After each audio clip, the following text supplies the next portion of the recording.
बिस्मिल्लाहिर्रहमानिर्रहीम। अस्सलाम वालेकुम। आप देख रहे हैं डीडीपी एनालिटिका। आज पार्लियामेंट का जॉइंट सेशन हुआ और जॉइंट सेशन में 33 के करीब करीब बिल पास करवाए गए। इससे पहले हुकूमत ने बिल पास करवाने की कोशिश की थी पार्लियामेंट में, लेकिन चूँकि जो जो मतलूबा मकदार थी, मतलूबा तादाद थी लोगों की, वो चूँकि मौजूद नहीं थी मेंबरान की, तो उसकी वजह से वो बिल पास ना हो सके। आज जॉइंट सेशन किया गया और जॉइंट सेशन में जो बिल पास हुए उसमें 221 या 223 वोट बिल के हक में गए और 203 वोट जो थे वो बिल की मुखालफत में गए। इस पे कुछ झगड़ा रहा, काउंटिंग के बारे में बहस हुई कि जी काउंटिंग गलत है। पीपल्स पार्टी ने इस पर एहतजाज किया। फिर ये भी एक झगड़ा तनाज़ा खड़ा किया गया कि 221 वोट जो मिले हैं, अगर वो देखा जाए पूरी पार्लियामेंट के जो टोटल बनता है उसमें, तो वो मेजॉरिटी नहीं बनती। सो इस पे झगड़ा था, लेकिन स्पीकर ने रूलिंग दी कि जो हाजिर मेंबर होते हैं उनमें मेजॉरिटी देखी जाती है। अब ये कि ये जो बिल पास हुआ, इसमें फिर मज़ीद जो झगड़ा वगैरह हुआ तो उस पर बिल आखिर अपोजिशन ने कहा कि हम अदालत में जाएंगे, सुप्रीम कोर्ट में जाएंगे। अब सुप्रीम कोर्ट में जाना इन एनी केस एक हक है, राइट है, जाएं और फिर वहाँ पे बहस मुबासा होगा और जो वहाँ जाके पॉइंट्स उठाए जा सकते हैं, ये उसमें एक बड़ा नुक्ता है, वो ये है कि जो आइन है पाकिस्तान का वो ये कहता है कि जो कॉन्स्टिट्यूंसीज हैं उनकी हदूद मुकर्रर करना या इलेक्शन की इलेक्टोरल लिस्टें बनाना, ये इलेक्शन कमीशन का काम है। लेकिन इस बिल के तहत ये चीज़ जो है वो सौंपी गई है नादरा को। अब अगर नादरा को ये काम करना है जो कि ड्यूटीज़ दी हुई हैं इलेक्शन कमीशन को, तो कानून के माहिरीन ये कहते हैं कि इसमें आइनी तब्दीली की ज़रूरत थी। एक अमेंडमेंट आइन में होनी चाहिए थी जहां इलेक्शन कमीशन की जिम्मेदारियों में तब्दीली की जाती। लेकिन आइनी तरमीम करने के लिए आपको 2/3 मेजॉरिटी चाहिए।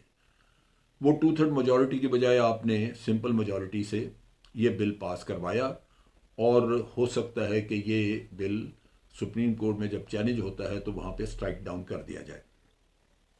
सो ये खतरा मौजूद है बिल के लिए। दूसरी तरफ ये है कि ये जो हमने इलेक्शन का प्रोसेस है, इसको इम्प्रूव करना था और ये इस्लाहात हुकूमत की ज़िम्मेदारी थी। हुकूमत ने ये अपने जो जो उनका मैनिफेस्टो है, जैसे हम पॉलिटिकल पार्टीज़ का जो एक तरह का आइन होता है, उस मैनिफेस्टो में पीटीआई ने ये वादा किया हुआ था कि वो इलेक्टोरल रिफॉर्म्स लाएंगे। सो वो उस जज्बे के तहत एक इलेक्टोरल रिफॉर्म्स ला रहे हैं। लेकिन पॉलिटिकल पार्टीज जो हैं वो मुखालफत कर रही थी कि नहीं, हमें तो वो पहले वाला सिस्टम ठीक है, ये सिस्टम जो है ये नाकारा है, इसका फ़ायदा नहीं। अब चीज़ ये है कि पुराने सिस्टम को तो हमेशा हम कहते रहे हैं और सारी पॉलिटिकल पार्टीज हर दफ़ा जो इलेक्शन हुआ है उसमें रिगिंग रिगिंग रिगिंग के इल्ज़ाम आते रहे हैं। तो जो सिस्टम आपने साल साल से ट्राई करके देखा हुआ है, जिसमें कि बहुत ज़्यादा रिगिंग होती रही है, जिसमें कापियाँ पूरी की पूरी चुरा के लोग ले जाके ठप्पे लगा के तो वो उधर ला के डाल देते रहे हैं, इन इन हालात में अगर ये सिस्टम जो नया ला रहे हैं, अगर ये कोई इम्प्रूवमेंट ला सकता है तो इसका डेफिनेटली जायज़ा लिया जाना चाहिए था और इसमें इसको वेलकम करना चाहिए था। लेकिन वेलकम करने की बजाय बगैर देखे, बगैर सोचे, बगैर इस पर बहस किए पहले दिन से ही ऑपोजिशन ने इसको रिजेक्ट कर दिया। और लाजमन हुकूमत ये कहती है कि ये रिजेक्ट इसीलिए कर रहे हैं कि इनको पुराना सिस्टम सूट करता है, उसमें ये रिगिंग करते हैं और कभी भी ट्रांसपेरेंट फेयर इलेक्शंस नहीं होते, क्योंकि ये लोग जाली काम करके, जाली वोट डाल के और ये इलेक्शन जीत जाते हैं। ऑपोजिशन ठीक कहती है या हुकूमत ठीक कह रही है, लेकिन एक चीज़ वाजह है कि ये इलेक्शन चूँकि तमाम पॉलिटिकल पार्टीज़ ने इसमें हिस्सा लेना है तो इसको मुतनाज़ा नहीं होना चाहिए था। इस्लाहात भी जो करें वो मुतनाज़ा नहीं होनी चाहिए। होना ये चाहिए था कि पीटीआई पहले दिन से ऑपोजिशन के साथ मिल के इनके ऊपर बातचीत करती। गो के पीटीआई कहती है कि हमने इनसे बातचीत की है, हमने इनको कायल करने की कोशिश की है, लेकिन ऑपोजिशन का भी रोल नेगेटिव रहा। यानी कोई बेहतरी की तरफ तो आना नहीं चाहता, स्टेटस को, और फिर उसी में आपस की इनकी खींचातानी। अक्लमंदी का तकाजा था कि अपोजिशन भी बैठती, हुकूमत भी बैठती और मिल के फैसला करते, ताकि एक मुत्तफिक का, एक इत्तफाक राय से एक सिस्टम आ जाता सामने जिसको सारे उसको इस्तेमाल करते और ये इलेक्शन अगला जो है वो कम से कम मुतनाज़ा ना होता। लेकिन हुआ नहीं। सो ये इसमें कमज़ोरियाँ हैं। लेकिन जो अच्छी चीज़ें हुई उसमें ये है कि ये 90 लाख के करीब कहा जाता है कि हमारे ओवरसीज़ पाकिस्तानी हैं जो बाहर हैं, उनको वोट का हक देना है। नेचुरली वो ओवरसीज़ पाकिस्तानी अगर बाई चांस कोई पाकिस्तान में मौजूद है तो वो वोट डाल देता था अगर उनका नाम लिस्टों में मौजूद है, वरना तो वो वोट नहीं डाल सकते। और उनको बावजूद इसके कि वो इस मुल्क के शहरी हैं लेकिन मुकीम है बाहर, तो उनको वोट का राइट होना चाहिए था, वोट मिलता नहीं, वो देते नहीं थे वोट। लिहाजा उनको एक राइट मिल गया जो कि बड़ी अच्छी बात है। और इसमें जो ख़वातीन और बच्चों के हकूक़ के तहफ़्फ़ुज़ के भी बिल थे जो कि पास हुए। तो एक लिहाज से मैं समझता हूँ कि ख़वातीन के लिए स्पेशल कोर्ट्स वगैरह बनाने का, जो बच्चों के ऊपर जो क्राइम्स वगैरह जुर्म होते हैं उनके लिए स्पेशल कोर्ट बनाना, ये बड़े अच्छे बिल से जो कि पास करवाए गए। और इन पे बाज बाज जो रिमार्क्स दिए गए वो बड़े जाहिलाना, जो कि इंसान तवक्को नहीं करता कि पढ़े लिखे लोग पार्लियामेंट में इस तरह की बात करें। मसलन एक लीडर ने ये कहा कि जनाब ये आप दूसरों इनको राइट दे रहे हैं, बाहर वालों को हम भी देना चाहते हैं। लेकिन ये क्या हुआ कि एक आदमी वोट डालेगा वहाँ पे कहीं बाहर पेरिस में और मुल्तान में, उसका नतीजा निकलेगा, वो पेरिस में बैठा मुल्तान के बारे में क्या जानता है। तो ये वो चीज़ें हैं जो कि हमें जिनसे जान छुड़ानी चाहिए थी।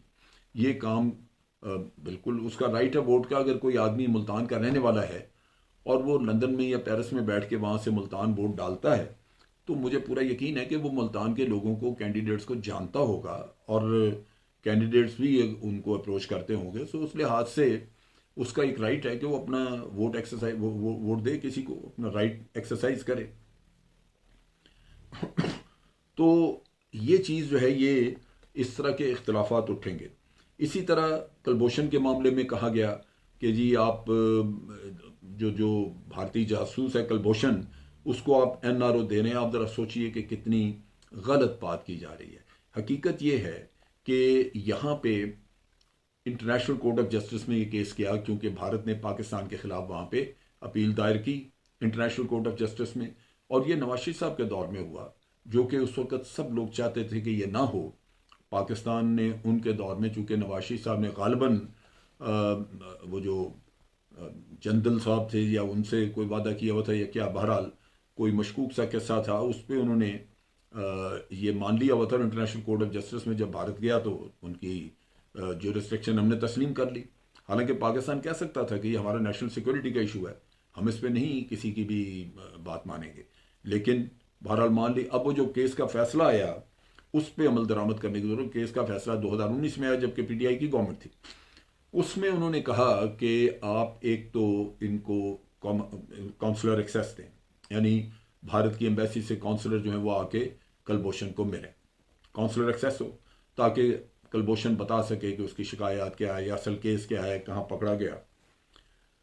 ये चीज़ हमें जो दो तरफा एग्रीमेंट्स वगैरह भारत के साथ हुए थे उसमें ये चीज़ नहीं थी।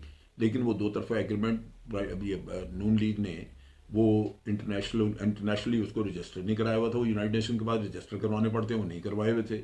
नतीजा ये कि हमें काउंसलर एक्सेस देनी पड़ी। दूसरा उन्होंने कहा कि जो सज़ा दी है, सज़ाए मौत दी हुई है मिलिट्री कोर्ट ने, तो वो आप रिव्यू कराएं, वो उसको कोई इंडिपेंडेंट रिव्यू, इफेक्टिव रिव्यू होना चाहिए। उसका मतलब ये कि वो बाहर किसी हाई कोर्ट में रिव्यू होना चाहिए, जो आजकल एक ऑर्डिनेंस के तहत वो पड़ा हुआ है इस्लामाबाद हाई कोर्ट में। इसको लीगल कवर चाहिए। वजह उसकी ये है कि कलभूषण एक सर्विंग नेवी का ऑफिसर था, और जो सर्विंग ऑफिसर पकड़ा जाए कहीं कहीं भी, अगर वो पाकिस्तान में पकड़ा गया है लेकिन अगर उसका कंफर्म्ड है कि वो सर्विस में था, सर्विंग ऑफिसर है, तो उसका सर्विस में फिर कोर्ट मार्शल होता है उसका। लिहाजा कलभूषण का कोर्ट मार्शल जो है वो आर्मी में किया गया या नेवी में किया गया होगा, जैसे भी उसका, लेकिन उसके ऊपर कानून लागू होता है, मिलिट्री का कानून लागू होता है। अब मिलिट्री लॉ जब आप लागू करते हैं तो उसमें रिव्यू जो है वो सिविल में नहीं हो सकता। जिन लोगों के भी कोर्ट मार्शल होते हैं, उनको सजाएं मिलती हैं आर्मी में, उनके रिव्यू के लिए भी आर्मी में ही एक नया अदालत, नई अदालत, नया कोर्ट कायम किया जाता है। जिसको रिव्यू कोर्ट कहते हैं, और वो सारी कार्रवाई जो है वो रिव्यू करता है, और रिव्यू करने के बाद वो या तो सज़ा को कंफर्म करता है, या सज़ा को कम करता है, या सज़ा को ख़त्म करता है। अब ये कानून पाकिस्तान का है, जबकि इंटरनेशनल कोर्ट ऑफ जस्टिस आपको कह रहा है कि इसको बाहर हाई कोर्ट से किसी से रिव्यू करवाएं। तो उसके लिए अगर आपने high court international court of justice की जजमेंट अगर मान ली है, तो अब आपकी मजबूरी है कि मुल्क में पहले ये कानून बनाए ताकि रिव्यू वहां किया जा सके, वरना तो वो रिव्यू की कोई जवाब ही नहीं बनता। लिहाजा यहाँ एनआरओ देने का किस्सा नहीं था, यहाँ असल किस्सा ये है कि आपको आपके ऊपर एक कंपटीशन है, एक मुसीबत, एक जिम्मेदारी डाल दी गई कि आपने इंटरनेशनल कोर्ट ऑफ जस्टिस के ऑर्डर्स को पूरा करना है। लिहाजा उसके लिए इस्लामाबाद हाई कोर्ट में आप लेके चले गए एक ऑर्डिनेंस पास करके उसके ज़रिए, और अब उसको लीगल कवर दे रहे हैं आप इसका बिल पास करा के। तो ये इस तरह के जो जो हालत ज़्यादा बातें हुई, वो मेरा ख्याल है मुनासिब नहीं। इनको सोच समझ के बातें करनी चाहिए। लगता है कि वहाँ पे सिर्फ एक दूसरे को अपोज करने के चक्कर में ये इस तरह की फजूलियात बोलते हैं, जिससे कि मुल्क का इमेज भी ख़राब होता है।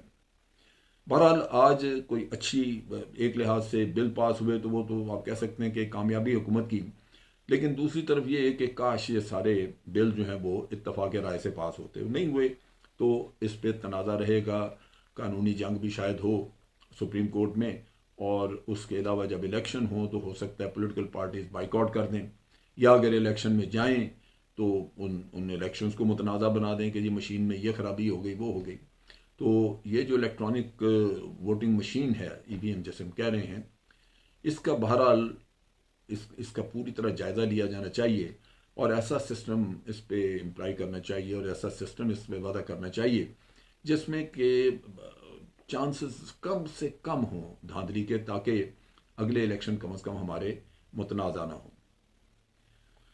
ऑपोजिशन इल्ज़ाम लगाती रही कि जी इन्होंने ये इलेक्शन वाला एक्ट जो है, ये बिल ये बुलडोज करके पास करा लिया है। अब ये जो इलेक्शन बिल हमारा, या इलेक्शन एक्ट था हमारा 2017 का, उसमें तब्दीली हुई। ये चूंकि इलेक्शन एक्ट था, इसलिए इसको सिंपल मेजॉरिटी में आपने तब्दील कर दिया। अगर ये आइन का हिस्सा होता तो फिर आपको 2/3 मेजॉरिटी चाहिए थी। अब ये इलेक्ट्रॉनिक मशीन इस्तेमाल होगी, उसके ज़रिए ये किया जाएगा। इसमें आज कुछ अच्छे सीन नहीं देखे गए पार्लियामेंट में, जहाँ पे के लॉ मेकर्स जो थे, इन्होंने ट्रेजरी बेंच का भी घेराव किया, फिर इन्होंने प्राइम मिनिस्टर के खिलाफ नारे लगाए, और पार्टी को और प्राइम मिनिस्टर को बुरा भला कहा। बहरहाल जो हुकूमत की साइड है, उन्होंने इसको इनका ख़ास तौर पे जो असद कैसर साहब हैं, जो स्पीकर हैं असम्बली के, उन्होंने कंट्रोल किया और इनके ये ऑब्जेक्शन द्वारा इनको रद्द कर दिया। आज अगर आप देखें तो ये एक अच्छा दिन उस लिहाज से, वरना तो हमारे यहाँ लेजिस्लेशन होती नहीं। आज भी अगर आप ऑपोजिशन पूरी तरह सीरियसली इसमें हिस्सा लेती तो ज़्यादा बेहतर होता।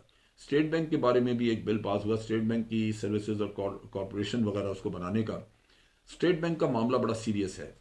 इसमें आईएमएफ आपको चाहता है कि स्टेट बैंक को मुकम्मल आज़ादी दे दी जाए और हुकूमत का उस पर कोई कंट्रोल ना हो।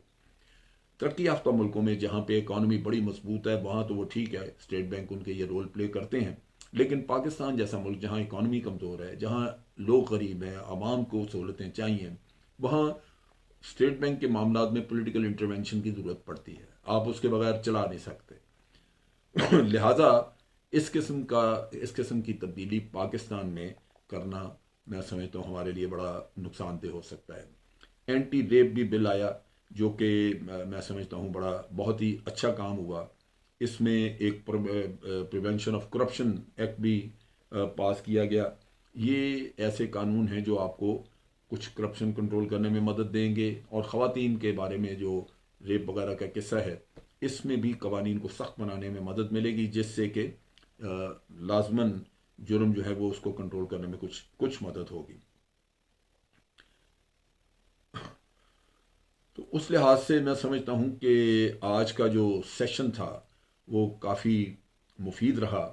जो बातें की गई, किसी ने कहा जी ये शैतानी बिल है, अपोजिशन में से गालिबा शहबाज शरीफ साहब ने कहा, कुछ मैंने जैसे पहले कहा कि कुलभूषण के बारे में बातें की गई। ये मेरा ख्याल है गैर ज़रूरी बातें थी, ऐसी बातें नहीं करनी चाहिए, और सीरियसली अपने काम को, ये जो हमारा लेजिस्लेशन है, ये बड़ा सीरियस काम है, आवाम की भलाई और मफाद के लिए है, इस पे सीरियस तवज्जो देनी चाहिए। आज के लिए इतना ही। अफवाज पाकिस्तान जिंदाबाद, पाकिस्तान पाइंदाबाद।